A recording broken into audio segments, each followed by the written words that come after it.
Hey, Satanico here once again with another God Loves Comics unboxing video, a rare unboxing video, rare not for YouTube, but for me because I haven't been buying comics for a couple of months. I've been too busy to even shop, and at least that way I've conserved my money.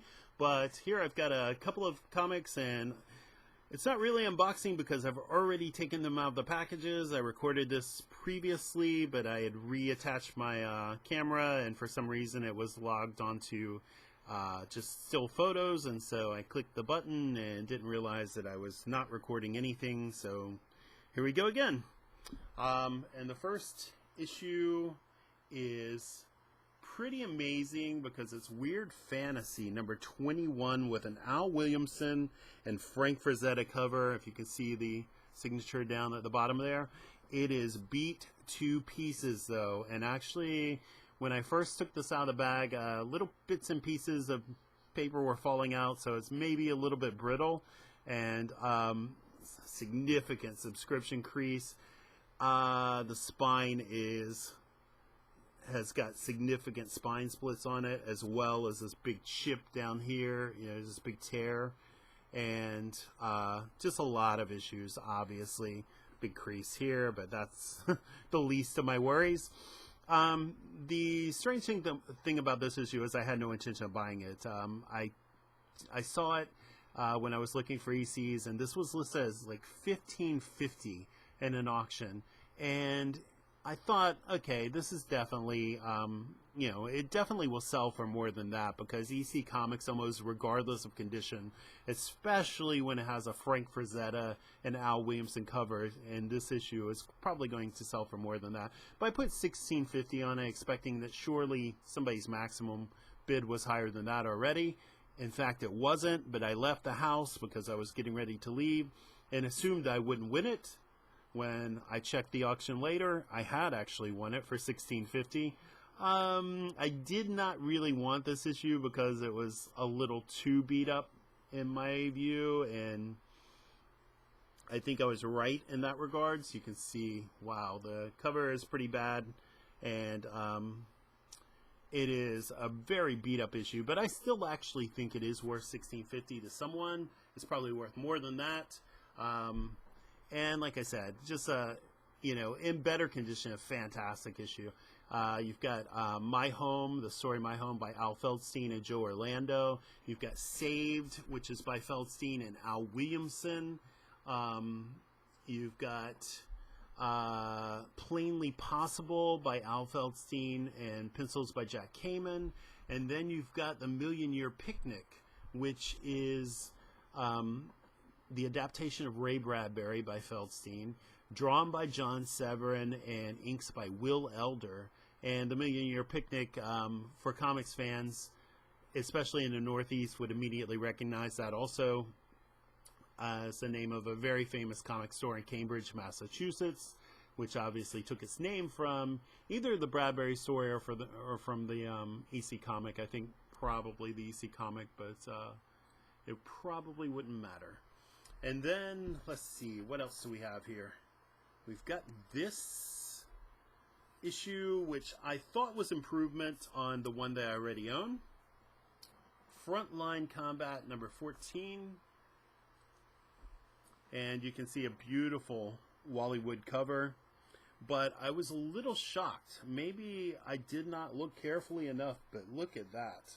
It's got a major tear right there. I mean, I knew this wasn't in exactly fine condition. He's got it listed as good, and he was selling it. You can see there's a little price here for 17 bucks. I probably paid 20 something for it.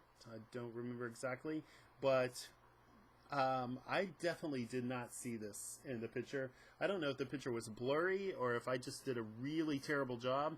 I wasn't sure if I saw this either, this miswrap. This little corner here. The actual image of the cover is still really nice. I already had a copy, and this copy,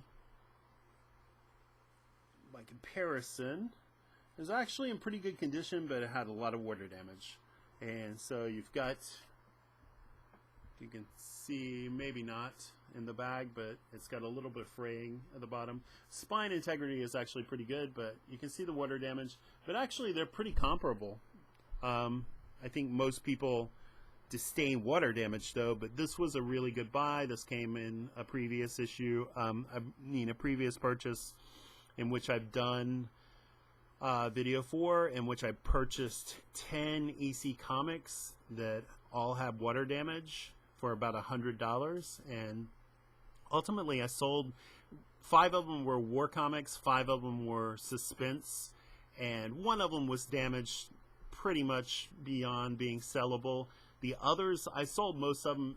I kept maybe 4, and of the other 5 I sold, I made back my money plus some, so it was actually a very good deal. And then condition improves greatly over that weird science fantasy, I suppose. This is Piracy, number 6, and you can see a really beautiful Al Feldstein, not Al Feldstein, Bernie Krigstein cover. There's a signature right there. I love the minimalism of Bernie Krigstein. I probably wouldn't have appreciated it when I first caught on to EC Comics, because like everyone else, I mean, I loved Al Williamson, who's still my favorite, Frank Frazetta, and Wally Wood, of course. Those are the superstars of EC, but I mean, really, all of their artists were incredible, and Bernie Krigstein was just a fantastic storyteller, but I love the minimalism, the colors. I've seen the Marie Severin sort of color seps or whatever for this particular cover on the Heritage site, and just beautiful, beautiful work. And it also has, as all of these EC comics do, an incredible cast of artists. Let's go back to number 5 here on GCD. Of course, Krigstein cover. Then you've got Reed Crandall doing the pencils. The script is uncredited on Jean Lafitte. I've seen the original art for that on Heritage as well, and it's absolutely beautiful. And then you've got Carl Wessler script and Graham Ghastly Ingalls. Not really being ghastly on Ragdoll, with colors by Marie Severin, who's pretty much throughout the whole comic, of course. And then you've got Salvage by Jack Olek and Bernie Krigstein. That's a 6-pager. And then last but not least, certainly, is The Keg by George Evans, and the script is uncredited. So, tremendous list of artists there. And then we've got Piracy number 6. Look at that cover. That's actually a really beautiful shape. Has this one ship here at the very top, right where my thumb is. Other than that, beautiful color gloss. Obviously, obviously the Mylar bag makes everything look a lot prettier, but this was actually a really nice comic. You can see the spine is actually really nice integrity, and again, I think pretty much the same lineup of great artists that you would see in the previous issue in number 5. Of course, it's another beautiful Bernie Krigstein cover. I love, again, the minimalism, the composition, mostly left to the sun, and then you've got this poor guy washing up in a skiff. And beautiful colors again, most likely by Marie Severin, almost certainly. And the story is called The Skipper by Carl Wessler and drawn by George Evans. And then you've got Fur Crazy, uncredited script, and Graham Ingalls. I've seen some of that, and that's also pretty amazing. And then you've got Solitary by Jack Davis. And, of course, all of these are colored by Marie Severin. And seems like Crandall, George Evans, Graham Ingalls, and Jack Davis, plus a Bernie Krigstein cover. A who's who of great EC artists. And then last but not least, I've got this Two-Fisted Tales. By the way, these it's Piracy. They were in really nice condition, $30 and $30.50. I think he had listed for $30, and I was the only bidder, and then the other one, I guess someone just bid $30 even, and so I actually won it. I forgot what I bid on it, maybe 32 or something, and I won it for $30.50. So pretty much exactly the price they had it listed for. And then this is Two Fisted Tales.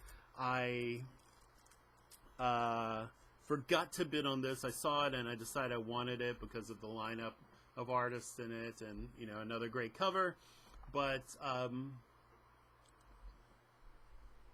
I missed the auction. So I contacted the dealer and I asked him if he would still sell it. He had it listed for $22, and he said sure, he would sell it for $22. He would $25 with postage paid, which was a great deal. So I obviously took that. It's actually in really good shape as well, as you can see.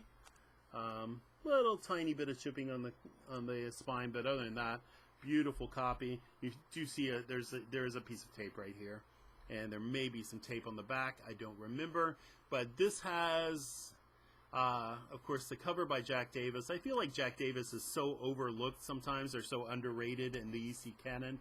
I mean, EC fans and fanatics definitely recognize Jack Davis as an absolute master. But still, I mean, he lacks he doesn't get sort of the same press. Sort of lacks the sex appeal of the big three of Frazetta, Williamson, and Wood. Maybe because later in his career he's mostly associated with the humor stuff. He loved drawing sports, he loved drawing humor, but you know, his ability to draw stuff that was so realistic, but then also to exaggerate slightly, and basically his ability to draw anything from high drama like this and the War Tales to horror, to, you know, gruesome horror, to incredibly humorous stuff and caricature. Just an extraordinarily talented artist. Of course, very soft-spoken Southern gentleman also, so not quite the, you know, outgoing charisma that you saw from Frazetta, or obviously the incredibly sad story that kind of lingered behind with Wally Wood, but just one of the absolute masters. And this Two Fisted Tales, of course, the cover is by Jack Davis. Also, the story Betsy is by Jack Davis, and it's actually scripted by Jack Davis as well, at least according to GCD. Then you've got Trial by Arms, which is scripted, penciled, and inked by Wally Wood. So that was another reason to get this. I mean, the Jack Davis cover, the Wally Wood interiors. And then you've got Uncropadine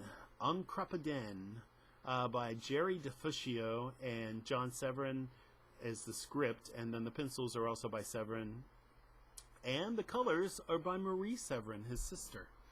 And then finally you have Guynemer by Harvey Kurtzman and George Evans. And I may be wrong about this. I think this is a story in which George Evans told the Comics Journal that Harvey Kurtzman, of course, was incredibly exacting with his pencils, his pencil layouts for his artists. And so for this issue, supposedly Harvey drew dust specks that were coming off of the wings of the plane and the layouts. And his rationale was that one dust speck, if it was about to strike the eye, would look like the size of a boulder. And George Evans did not draw it exactly this way, and Harvey seemed very wounded by this change in his art, or in his change in his layouts, and for whatever reason he never worked with George Evans again. I'm not sure, I'm not positive if this is actually that story, but it seems to ring a bell. So if that's the case, I mean, of course, either way, it was a tragedy, because George Evans loved drawing planes, loved drawing these sort of, military dogfights. And Harvey, of course, was a legendary war editor at EC. And, so very unfortunate, because George Evans was such an amazing talent himself. Another guy who was so underrated, maybe even more so than Jack Davis, but a great talent. And then these are comics I owned prior, but I just wanted to show them again. This is a Wally Wood cover. Of course, you can see these are from the water damaged batch that I got for $100, but you can see Wally Wood's art there. And actually, the integrity of these comics is quite nice. Beautiful work right there. That looks like John Severin. Yep, War Dance, and unfortunately, you know, the water damage, and they've got a little bit of staining and things, but the integrity of these comics, if they had not suffered water damage, they would have been in absolutely beautiful condition, because the spines are still fine, even though they got rusted staples, which is always unfortunate. Got that little bit of waviness that you would expect from water damage, and of course some molding, which is the worst thing, but still actually in really good shape, all things considered. And the same thing for this. You can see a tremendous, almost adds to patina in a way. It almost looks like intentional, but the water damage, especially along the top of this. But then the actual image, the image integrity is actually still really nice, and that's a classic sort of Harvey Kurtzman cover. And that's it for this EC haul. I was most excited by the Two-Fisted Tales and these 2 issues of Piracy, of course.